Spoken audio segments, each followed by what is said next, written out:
Alright, so here we have the Keeper of Names roll board. This guy is responsible for all the troops that the Warband is going to be taking into battles or war events, and just the overall strength of the Warband. Before we really get into the Keeper of Names roll board, I wanted to mention something I didn't bring up in the Quartermaster roll board section, which is if you look at the bannerman over here on the left side, you'll see this kind of like little cutout here in the upper left hand corner.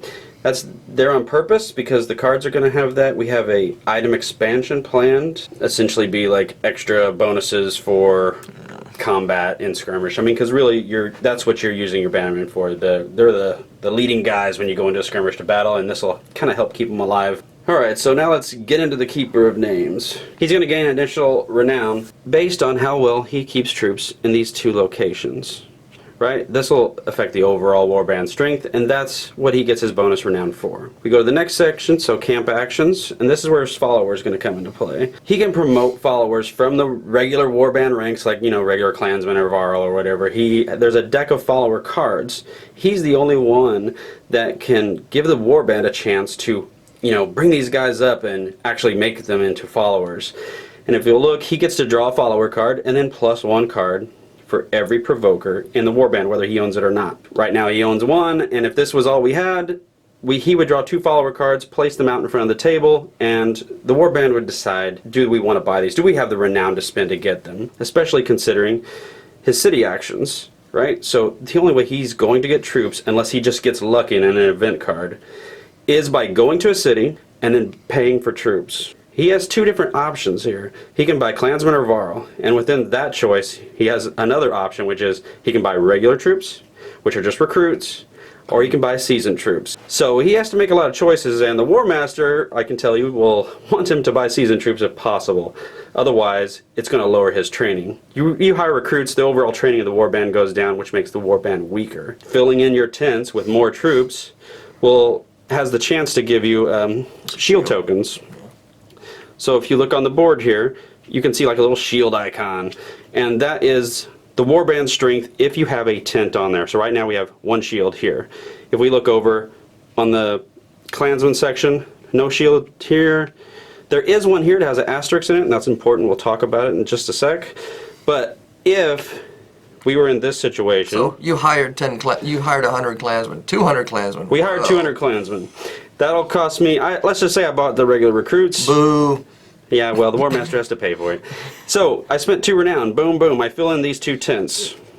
Renown's gone. I've only got 2 left now. And I have a shield token over here now that it's, you know, we have a tent token on it, so that means I get this bonus. And you only ever look at the highest, or troop count tent. If it has a tent token on it, then you get the bonus that's there. Now that we've kind of talked about this area and the center column, one little caveat I want to bring up. Keith doesn't really care for the design of this giant column going up the middle here. There's a lot of numbers, and it's like, what am I looking at here? It's been streamlined quite a bit. I've seen the early prototypes of it, and it's very, very good. His economy is built on keeping these up. As with every role in the Warband, if you start to get to this where you only have 1 or 2 tents, if you get to the point where you have 1 cart of supplies, your renown coming in isn't enough to maintain and overcome any penalties that come in based off of the choices the Warband makes in an internal or external event. Alright, so let's talk about Warband promotions. This is something the Keeper Names can do. It's a special power. You'll see it in the top right hand corner here. So, during a skirmish, if he controls a bannerman or follower, and he defeats an enemy, instead of gaining a renown, because you automatically gain a renown if you defeat an enemy, it goes to your board immediately, instead of keeping that renown, he can immediately spend it and upgrade one of his tents to be kind of like elite guys, right? So now that shield token is there for us during war events. So we have a safety margin when we lose troops, because during wars, you will always lose troops regardless of how well you do. It's not like, hey, we're so elite we walk in and we have 0 losses. No, there's going to be losses no matter what. Right.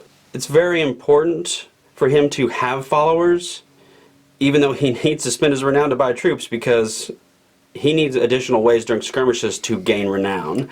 And just doing it with a bannerman only is tough. So, I don't know if any of you are familiar with Galaxy Trucker, but in Galaxy Trucker, you know, You need as many as possible. You need as many as possible of every single thing. It's Right. kind of Nothing similar is here. low. There's not. You need as many Klansmen as possible. You need as many Varl as possible. You need as much renown as possible. What this does is, however many tents that you actually, the total number of tents is how far you will move this down to whatever number, right? So right now we have 4 tents. So I've moved it to 4. So let's say we add a couple tents. Yeah. Oh, we just hired Let's a get some boatload of Varl. Varl. This would then move down 2 more to 6 because we have 6 full tents. So this is important not only for the Keeper of Names because this is where his renown bonus is based off of, but it's also important to the Thane and the War Master. Right. So if you look at the right side of the column, where this renown flag is how much bonus renown the Thane's going to get. So right now, the Thane is getting 2. If we would have just had 1 more tent, the Thane would get 3 at the end of a camp action. Well, he wants as many tents as possible, and Klansmen are cheaper, so Right. he's probably going to be trying to talk the Keeper of Names into getting more Klansmen. Or selecting choices or backing choices in events that clearly are Klansmen being added. Yeah. So if you look at the other side, this is the Warband strength. It directly affects how well the War Master has, you know, it's his strength of the Warband versus training versus morale. And right now this will increase the number by 3. We'll talk about it more when we get to his board. But the important point is, this is where we are in the spot, and this is how the Keeper of Names gets his renown bonus at a camp action. Here we add the total of this with this, so his Thane bonus and his Warband strength bonus for a total of 5 bonus renown. So you can see, let's take a look at the board as it currently sits and what the Quartermaster is going to have to pay once the camp action's over with. You look at the highest filled tent, and you look at the supply cost. So it's going to take 3 supplies for the Klansmen, but you add that to how many Varl also need to be fed. So 4, because this is the highest tent. So 4 plus 3 is 7. So in this scenario, the Quartermaster has to discard 7 supply tokens, which is all, you know, 1.5 tents or wagons pretty much. Yeah. There's no way you can stop the Warband from losing people. You will absolutely chew through Klansmen and Varl, so... Yeah, we talk about war events, you're going to lose troops, but there's a lot of internal events or just scenarios that the Warband has to deal with where troops are going to leave, and maybe, you know, they don't care for the Thane's leadership, and so they leave. We'll talk about that on the Thane board. Right. So that's pretty much it for the Keeper of Names, unless you wanted to add something here. Just come back. So if we're in this situation and the Keeper of Names gains renown, he can take that renown and use it to place a shield. So in this case, we have a Warband strength of 1, 2, 3. Right, which is very good. That can handle anything up to fall level wars. Now, winter level wars are one harder, but you know he's got time to build up for that. Pretty important to keep your tents up, but also to keep your warband happy with promotions. And, you know, being able to actually feed them, because Yeah. that is always an issue.